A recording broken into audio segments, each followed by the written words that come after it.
आइए भक्तों, आज सुनते हैं ज्येष्ठ पूर्णिमा व्रत कथा। तो एक बार बोलिए प्रेम से विष्णु भगवान की जय, लक्ष्मी माता की जय। एकादशी की भांति ही पूरे वर्ष में 12 पूर्णिमा व्रत आते हैं। एक माह में एक बार पूर्णिमा और एक बार अमावस्या आती है। यह दोनों तिथि 15 दिनों के अंतराल के बीच आती है। पूर्णिमा व्रत का हिंदू धर्म में बेहद ही खास महत्व होता है। यदि आप कोई शुभ कार्य करने की सोच रहे हैं तो बिना किसी मुहूर्त के पूर्णिमा तिथि के दिन उस कार्य को कर सकते हैं। पूर्णिमा के दिन आसमान में पूरा चांद दिखाई देता है। तो आइए जानते हैं पूर्णिमा व्रत की कथा। द्वापर युग में यशोदा माँ ने श्री कृष्ण से कहा, हे कृष्ण, तुम सारे संसार के उत्पकर्ता, पालनहारी और संहार करता हो। आज मुझे कोई ऐसा व्रत बताओ जिसको करने से मृत्यु लोक में भी स्त्रियों को विधवा होने का भय न रहे तथा यह व्रत सभी मनुष्यों की मनोकामना पूर्ण करने वाला हो। श्री कृष्ण कहने लगे, हे माता, तुमने अति सुंदर प्रश्न किया है। मैं तुम्हें ऐसे एक व्रत के बारे में विस्तार से बताता हूँ। सौभाग्य की प्राप्ति के लिए स्त्रियों को 32 पूर्णिमा व्रत करना चाहिए। इस व्रत को करने से स्त्री को सौभाग्य की प्राप्ति होती है। यह व्रत अत्यंत सौभाग्य देने वाला और भगवान शिव के प्रति भक्ति को बढ़ाने वाला है। यशोदा जी कहने लगे कि हे कृष्ण, प्रथम इस व्रत को मृत्यु लोक में किसने किया था, इसके विषय में विस्तार से मुझसे बताओ। श्री कृष्ण कहने लगे कि इस भूमंडल पर अनेक प्रकार के रत्नों से परिपूर्ण कार्तिका नाम की एक नगरी थी। वहाँ चंद्रहास नामक राजा राज्य करता था। उसी नगर में धनेश्वर नाम का एक ब्राह्मण था और उसकी स्त्री अति सुशीला रूपवती थी। दोनों ही उस नगर में बड़े प्रेम से रहते थे। घर में धन्य धान्य आदि की कोई कमी नहीं थी, परंतु उनको बहुत बड़ा दुख था कि उनकी कोई संतान नहीं है। एक समय एक बड़ा योगी उस नगर में आया। वह योगी उस ब्राह्मण के घर को छोड़कर अन्य सभी घरों से भिक्षा लेकर भोजन किया करता था। रूपवती से कभी भिक्षा नहीं लेता था। एक दिन वह योगी रूपवती से भिक्षा न लेकर किसी अन्य घरों से भिक्षा लेकर गंगा किनारे जाकर भिक्षण को प्रेम पूर्वक ग्रहण करने लगा कि धनेश्वर ने योगी का यह सब कार्य देख लिया। अपनी भिक्षा के अनादर से दुखी होकर धनेश्वर योगी से बोला, हे महात्मा, आप सब घरों से भिक्षा लेते हैं, परंतु आप मेरे घर की भिक्षा कभी नहीं लेते। इसका क्या कारण है? योगी ने कहा, निसंतान के घरों की भिख पतितों के अत्र के तुल्य होता है और जो पतितों का अत्र खाता है वह भी पतित हो जाता है। क्योंकि तुम निसंतान हो, इसीलिए पतित हो जाने का भय से मैं तुम्हारे घर की भिक्षा नहीं लेता। धनेश्वर योगी यह बात सुनकर बहुत दुखी हुआ और हाथ जोड़कर योगी के पैरों में गिर गया और कहने लगा, हे महाराज, यदि ऐसा है तो आप पुत्र प्राप्ति का उपाय बतलाइए। आप सर्वज्ञानी है, मुझ पर कृपा कीजिए। हे भगवान, मेरे घर में धन की कोई कमी नहीं है, परंतु मैं पुत्र न होने का कारण अत्यंत दुखी हो। आप मेरे इस दुख का हरण करें, सामर्थ्यवान है। यह सुनकर योगी कहने लगे, हे ब्राह्मण, तुम चंडी की आराधना करो। आकर उसने अपनी पत्नी से सब बात कह और स्वयं तप करने के लिए वन में चला गया। वन में जाकर उसने चंडी की उपासना की और उपवास किए। चंडी ने 16वें दिन उसको स्वप्न में दर्शन दिया और कहा, हे धनेश्वर, जा, तेरे घर पुत्र होगा, परंतु वह 16 वर्ष की आयु में ही मृत्यु को प्राप्त हो जाएगा। यदि तुम दोनों पति पत्नी 32 पूर्णमासियों का व्रत विधि पूर्वक करेगो तो यह दीर्घायु हो जाएगा। जितनी तुम्हारी सामर्थ्य हो आटे के दिए बनाकर शिव जी भगवान का पूजन करना, परंतु पूर्णमासी के व्रत 32 होने चाहिए। प्रातः काल होने पर इस स्थान के समीप तुम्हें आम का वृक्ष दिखाई देगा। उस पर चढ़कर तुम एक फल तोड़कर शीघ्र ही अपने घर चले जाना और अपनी पत्नी से सब बात कहना। ऋतु स्नान के पश्चात वह स्वच्छ होकर श्री शंकर भगवान का ध्यान करके उस फल को खा लेगी।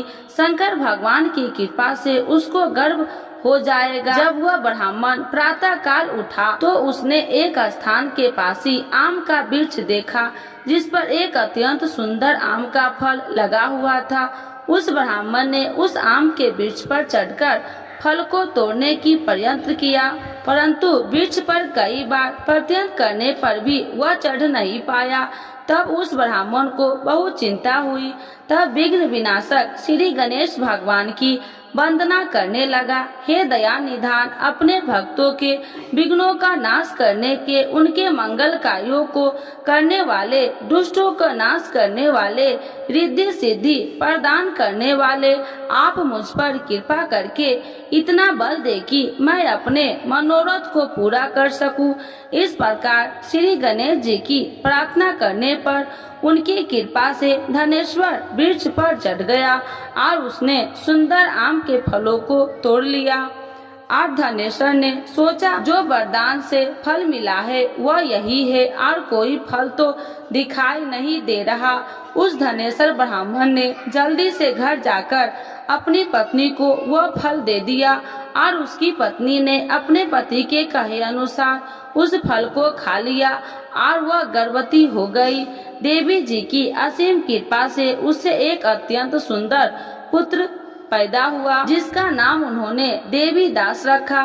माता पिता के हर्ष और शोक के साथ वह बालक शुक्ल पक्ष की चंद्रमा के भांति वह बालक अपने पिता के घर में बड़ा होने लगा। भवानी की कृपा से वह बालक बहुत ही सुंदर, सुशील, विद्या पढ़ने में बहुत ही निपुण हो गया। दुर्गा जी की आज्ञा अनुसार उसकी माता 32 पूर्णमासी का व्रत रखना आरंभ कर दिया, जिससे उसका पुत्र बड़ी आयु वाला हो जाए।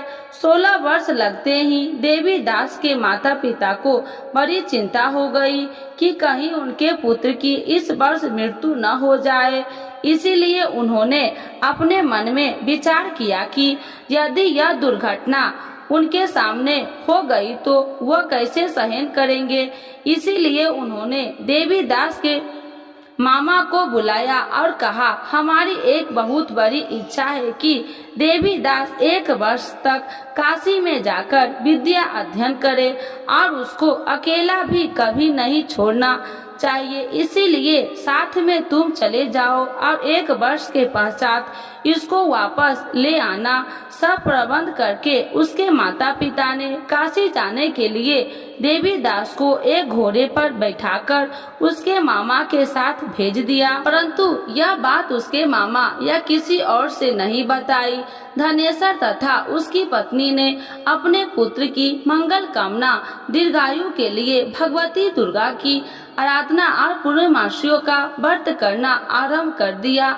इस प्रकार बराबर 32 पूर्णमासी के व्रत को उन्होंने पूरा किया। कुछ समय पश्चात एक दिन वह मामा और भांजा मार्ग में रात में बिताने के लिए किसी गांव में ठहरे हुए थे। उस दिन उस गांव में ब्राह्मण की अत्यंत सुंदर, सुशीला और गुणवती कन्या का विवाह होने वाला था। जिस धर्मशाला के अंदर वर और उसकी बारात ठहरी थी, उसी धर्मशाला में देवी दास और उसके मामा भी ठहरे हुए थे। संयोगवश कन्या को तेल आदि चढ़ाकर मंडप आदि का कार्य किया गया। तो लगन के समय वर को धनुवात हो गया। इसीलिए वर के पिता ने अपने कुटुंबियों से विमर्श करके निश्चय किया कि यह देवी दास मेरे पुत्र जैसा ही सुंदर है, मैं इसके साथ ही लगन करवा दूं और बाद में विवाह के अन्य कार्य मेरे लड़के के साथ ही हो जाएगा।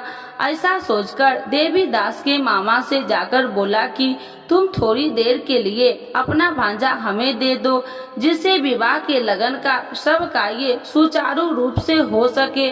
तब देवी दास का मामा कहने लगा, जो कुछ भी वधू पक्ष की कन्या दान के समय वर को मिले वह सब हमें दे दिया जाए, तो मेरा भांजा इस बारात में दूल्हा बन जाएगा। यह बात वर के पिता ने स्वीकार कर लेने पर उसने अपना भांजा वर बनने के लिए भेज दिया और उसके साथ सब विवाह कार्य विधि पूर्वक संपन्न हो गए।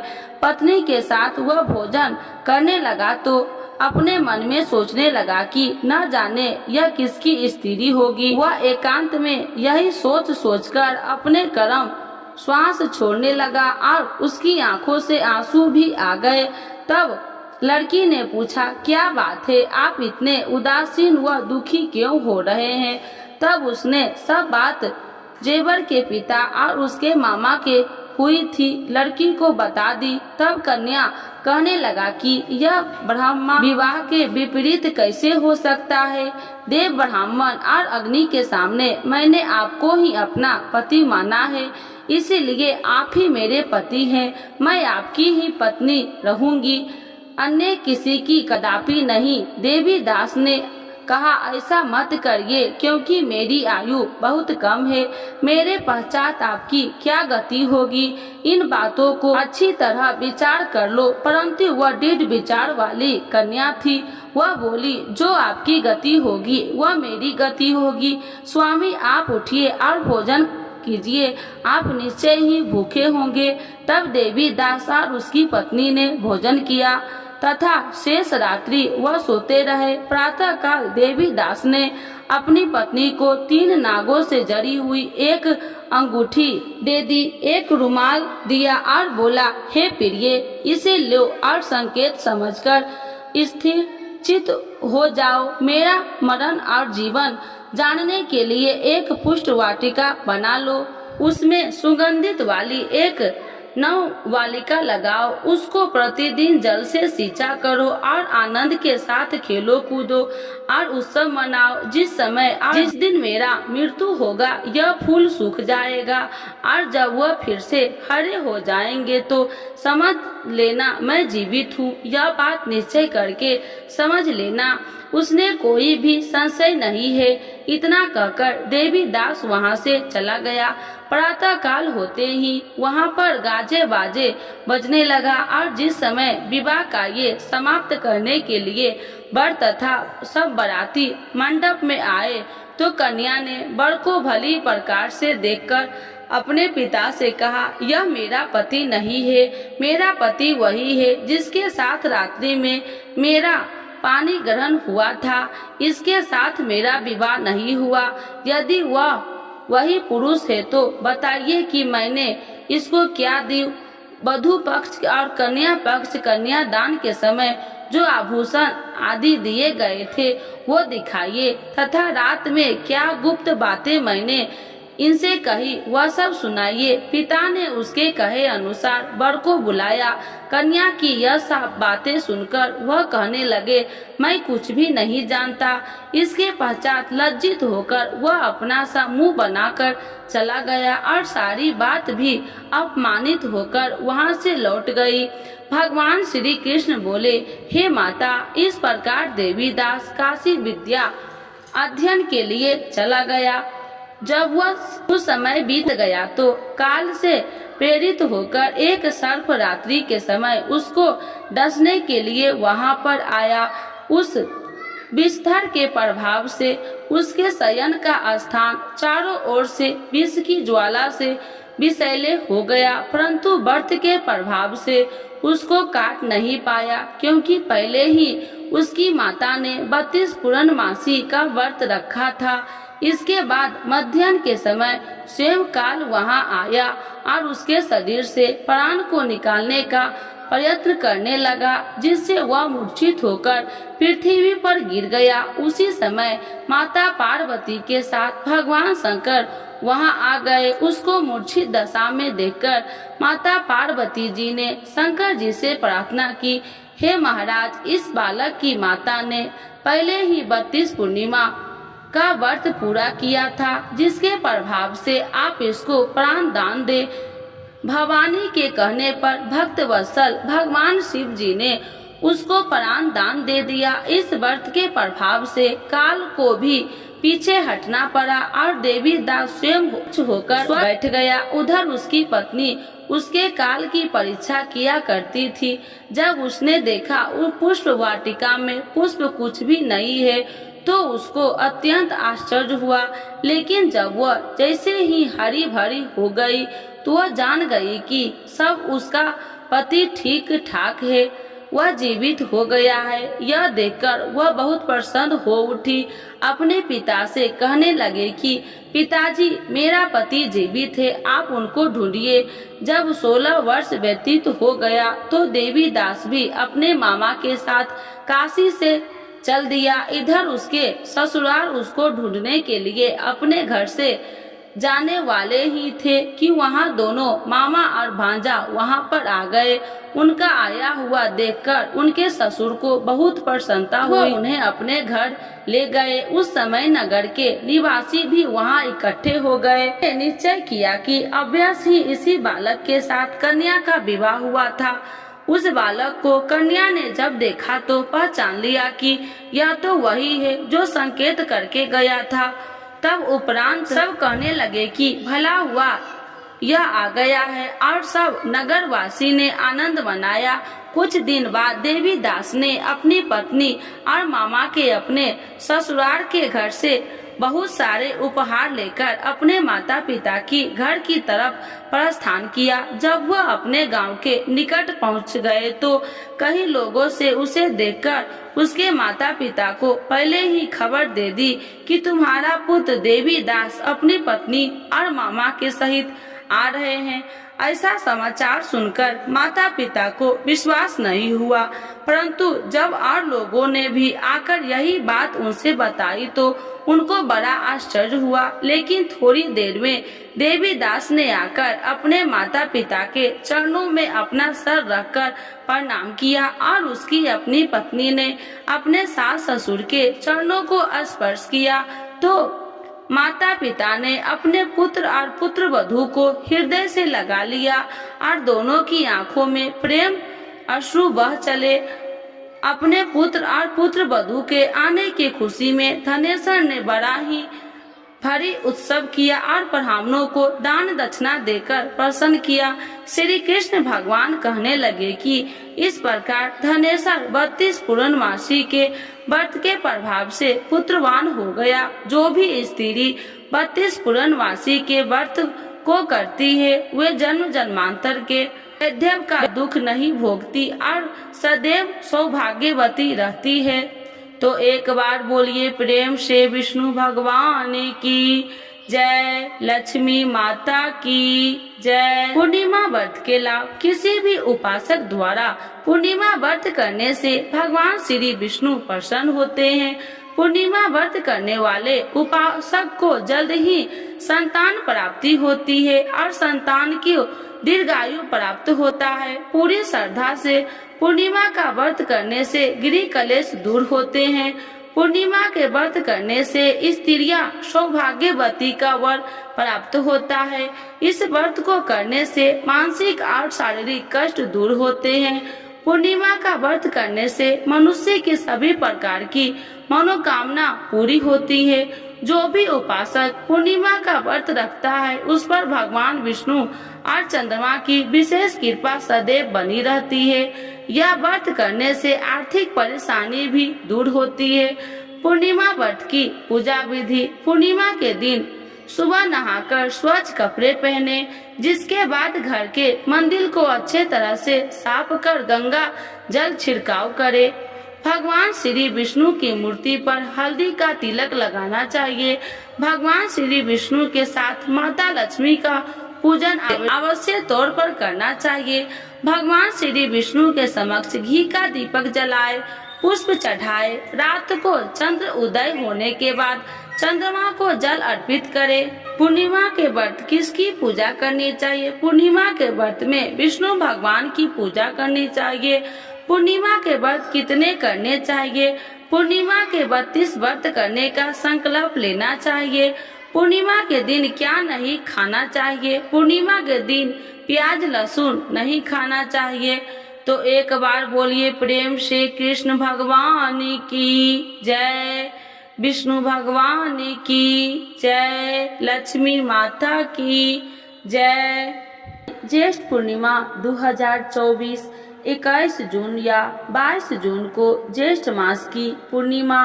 जानिए पूजा विधि और महत्व। पूर्णिमा पर लक्ष्मी नारायण व्रत करने का बहुत महत्व है।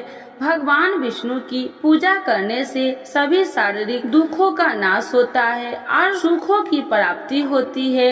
इस दिन पवित्र नदियों में स्नान करने एवं व्रत दान पुण्य करने से पुण्य फलों की प्राप्ति होती है। वैदिक पंचांग के अनुसार ज्येष्ठ माह की पूर्णिमा तिथि की शुरुआत 21 जून 2024 को सुबह 6:01 पर होगी। यही इसका समापन 22 जून 2024 को सुबह 5:07 पर होगा। ऐसे में ज्येष्ठ पूर्णिमा 22 जून शनिवार के दिन मनाई जाएगी, लेकिन इसका व्रत 21 जून को किया जाएगा। इस दिन वट पूर्णिमा व्रत और संत कबीर दास जयंती का पर्व भी मनाया जाता है। ज्येष्ठ पूर्णिमा व्रत का महत्व। पूर्णिमा पर लक्ष्मी नारायण व्रत करने का बहुत महत्व है। भगवान विष्णु की पूजा करने से सभी शारीरिक दुखों का नाश होता है और सुखों की प्राप्ति होती है। इस दिन पवित्र नदियों में स्नान करने एवं व्रत दान पुण्य करने से पुण्य फलों की प्राप्ति होती है।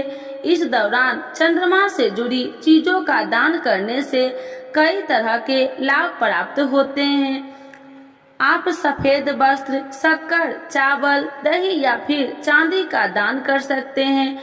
माना जाता है कि इससे कुंडली में चंद्रमा की स्थिति मजबूत होती है और जीवन में सुख समृद्धि बनी रहती है। पूर्णिमा के दिन चंद्र देव अपनी पूर्ण कला से युक्त होते हैं। इसका प्रभाव सीधे व्यक्ति के मन और शरीर पर पड़ता है। इस दिन चंद्र पूजन से व्यक्ति की मानसिक और आर्थिक स्थिति ठीक होती है, क्योंकि ज्योतिष में चंद्रमा को द्रव्य और मन का कारक कहा गया है। पूर्णिमा व्रत की पूजा विधि। इस दिन सूर्योदय से पूर्व स्नान कर उगते हुए सूर्य को जल दे और इसके बाद भगवान लक्ष्मी नारायण के सामने हाथ में अक्षत, जल, पूजा की सुपारी और जल लेकर व्रत का संकल्प ले। पूजा के लिए पूर्व की ओर मुख कर बैठे जाए और एक चौकी पर लाल और पीला वस्त्र बिछा ले कर लक्ष्मी नारायण को आसन दे। पीला कपड़ा दाहिना और बिछाकर विष्णु जी को स्थापित करे और लाल कपड़ा बाएं ओर बिछाकर देवी लक्ष्मी को विराजित करे। इसके बाद लाल, सफेद और पीले पुष्प अर्पित करते हुए विधि विधान से पूजन करे। संभव हो तो देवी लक्ष्मी को कमल का पुष्प अर्पित करे। इसके बाद मखाने की खीर, आटे की पंजरी या शुद्ध घी से बने मिष्ठान का भोग लगाए। आरती के बाद लक्ष्मी नारायण व्रत की कथा श्रवण या वाचन करे। पूर्णिमा तिथि पर व्रत रखकर विधिवत विष्णु जी का पूजन करने और चंद्रमा को अर्घ देने से आपके घर में सुख समृद्धि बनी रहेगी। यह तिथि माता लक्ष्मी को भी अत्यंत प्रिय है, इसीलिए इस दिन श्री हरि के साथ माता लक्ष्मी पूजन करने से दरिद्रता का नाश होता है। धार्मिक मान्यता है कि व्रत के प्रभाव से मनुष्य की समस्त मनोकामनाओं की पूर्ति होती है। इस व्रत को करने से धन संपत्ति, सुख, वैभव और वृद्धि होती है। इस व्रत को गृहस्थ ही नहीं अविवाहितों को भी करना चाहिए। इससे उन्हें संयोग जीवन साथी की प्राप्ति होती है। तो एक बार बोलिए प्रेम से लक्ष्मी नारायण भगवान की जय। भगवान विष्णु एवं लक्ष्मी माता की चालीसा। यह चालीसा आप लोग जरूर सुने। सुनने मात्र से होती है धन्य धान्य में वृद्धि। तो एक बार बोलिए प्रेम से विष्णु भगवान की जय, लक्ष्मी माता की जय। श्री विष्णु चालीसा के पाठ से अच्छे पुण्य की होगी प्राप्ति, माँ लक्ष्मी भी होंगे प्रसन्न। तो एक बार बोलिए प्रेम से विष्णु भगवान की जय, लक्ष्मी माता की जय। सुनो सुनिए विनय सेवक की चितलाय, करत कुछ वरण करु दीजे ज्ञान बतलाय। नमो विष्णु भगवान खरागी, कष्ट नसावन अखिल बिहारी। प्रबल जगत में शक्ति तुम्हारी, तिरुवन फैली रही उजियारी। सुंदर रूप मनोहर सूरत, सरल स्वभाव मोहिनी मूरत। तन पर पीताम्बर अति सोहत, बैजंती माला मन मोहत। शंख चक्र कर गदा विराजे, देखत दैत्य असुर दल भाजे। सत्य धर्म मद लोभ न गाजे, काम क्रोध मद लोभ न छाजे। संत भक्त सज्जन मन रंजन, दनुज असुर दुष्टन दल गंजन। सुख उपजाए कष्ट सब भंजन, दोष मिटाए करत जन संजन। पाप काट भव सिंधु उतारन, कष्ट नसा कर भक्ति उबारन। करत अनेक रूप प्रभु धारण, केवल आप भक्ति के कारण। धरनी धनु मन तुम ही पुकारा, तब तुम रूप राम का धारा। भार उतार असुर दल मारा, रावण राधिक को संघारा। आप 12 रूप बनाया, हिरण्याकश को मार गिराया। धर्म तेतन सिंधु बनाया, 14 रतन को निकलवाया। अमिलेख असुरन दुत मचाया, रूप मोहिनी आप दिखाया। देवन को अमृत पान कराया, असुरन को छवि से बहलाया। कूर्म रूप धर सिंधु मचाया, मंदाचल गिरी तुरंत उठाया। शंकर का तुम फंद छुड़ाया, भस्मासुर को रूप दिखाया। देवन को जब असुर डुबाया, कर प्रबंध उन्हें ढूंढवाया। मोहिनी बनकर खलगी मचाया, उसही कर में भस्म कराया। असुर जलंधर अति बलदाई, शंकर से उनकी लड़ाई। हार पार शिव शंकर बनाई, किन सत्ती से छल खल जाई। सुमरन किन तुम्हें शिव रानी, बतलाई सब विपत्ति कहानी। तब तुम बने मोहिनी चर ज्ञानी, वृंदा की सब सुरति भुलानी।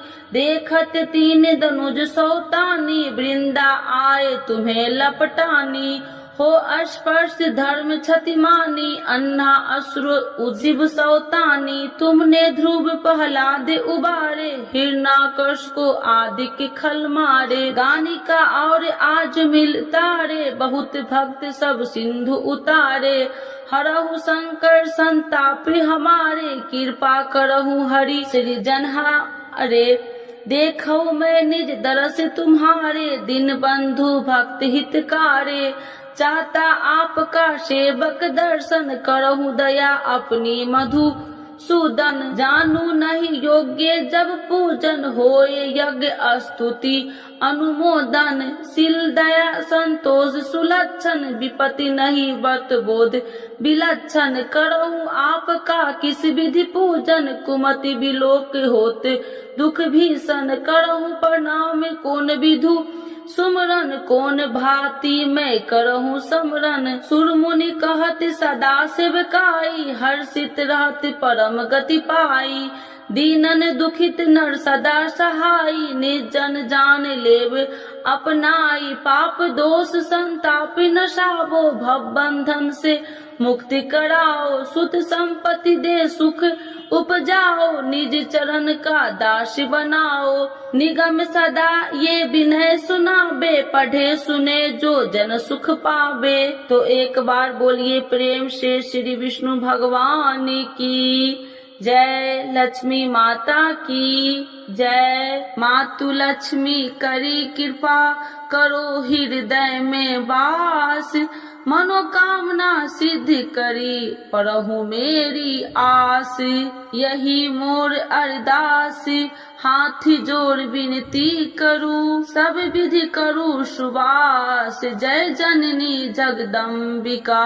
सिंधु सुता में सुमरो तो ही, ज्ञान बुद्धि विद्या दो मोहि, तुम समान नहीं कोई उपकारी, सब विधि परहु आश हमारी। जय जय जगत जननी जगदम्बा, सबकी तुम हो अवलंबा, तुम ही हो सब घट की वासी, विनती यही हमारी खासी। जग जननी जय सिंधु कुमारी, दीनन की तुम हो हितकारी, विनय नित्य तुम ही महारानी, कृपा करो जग जननी भवानी, यही विधि स्तुति करो तिहारी, शुद्धि लीजे अपराध विसारी, कृपा दृष्टि चित वो मम मोरी, जग जननी बिनती सुन मोरी, ज्ञान बुद्धि जय सुख की दाता, संकट हरो हमारी माता।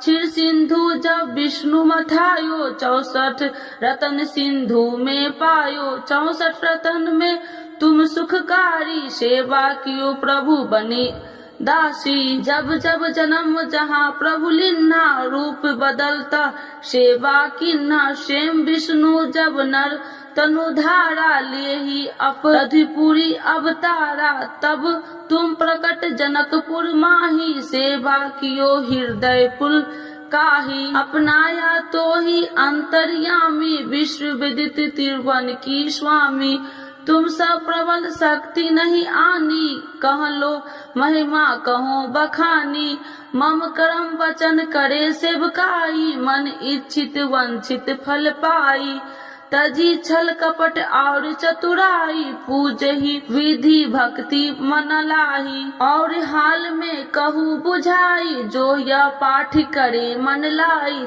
ताको कोई कष्ट नोई, मन इच्छित पावे फल सोई, त्राही त्राही जय दुख निवारणी, त्रिविध ताप भव बंधन हारिणी, जो चालीसा पढ़े पढ़ावे, ध्यान लगा कर सुने सुनावे, ताको कोई न रोग सतावे, पुत्र आदि धन संपत्ति पावे, पुत्रहीन अरु संपत्ति हिन्ना, अद्र वज्र कोठी अति दिन्ना, वृप बुलाए के पाठ करावे, शंका दिल में कभी न लावे, पाठ करावे दिन 40, तापर कृपा करे गौरी सा, सुख संपत्ति बहुत सी पावे, कभी कहीं कहूँ की आवे, 12 वास करे जो पूजा, ते ही मम धन्य और नहीं दूजा, प्रतिदिन पाठ करे मन माही, उन सब कौन जग में केहू नाही, बहु विधि क्या